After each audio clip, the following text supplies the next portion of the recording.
Почитувани, Државниот завод за ревизија по извршената ревизија во лотарија за периодот на работа на раководството поставено од СДС и ДУИ утврдило нереални и неоправдани сметководствени записи за нелогични трансакции во износ од близу 2 милиони евра.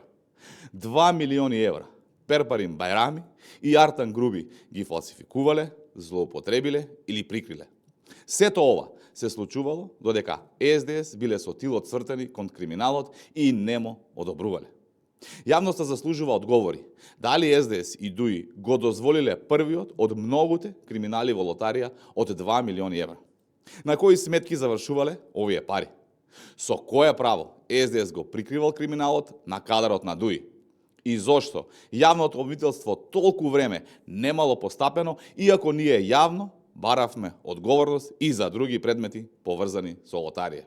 Ете како СДС и ДУИ ги раководеа државните институции, ги исцицаа буџетите и ги испокрадоа парите, ги уништија претпријатијата. Затоа одговорност мора да има, а сега го нема Коцевски да ги штити.